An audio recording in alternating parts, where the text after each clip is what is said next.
Hello các tình yêu nha. Đây là dung dịch thanh bọc hương bên mình nhá.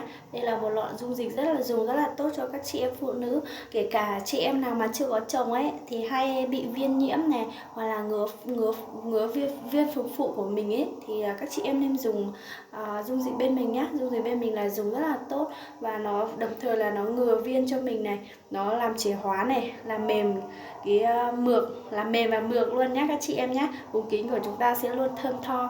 Nếu mà chị em nào đang chưa chọn cho mình cái dòng sản phẩm nào tốt thì có thể inbox cho Thanh Thảo nhá.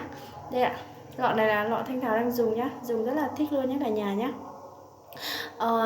Mình vừa nói tiếng Mông và vừa nói tiếng Kinh luôn nha.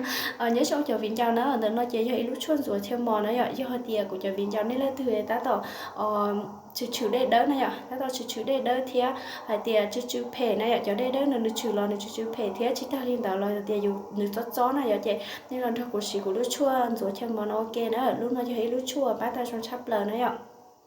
Giờ thế nên là thì xã tao cho muốn mua cho một xí là hỗ trợ tao của nào. Nếu mà chị em nào muốn kinh doanh online thì có thể inbox cho Thanh Thảo nhé.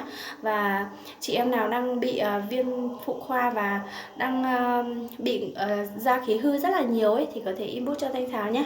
Vừa dùng mình vừa dùng cái lọ dung dịch này, và đồng thời là mình dùng cái hộp viên đặt luôn nhá, thì là sẽ dùng cải thiện rất là nhanh cho chúng ta luôn. Nếu mà chị em cần cầm thì có thể inbox cho em nhá.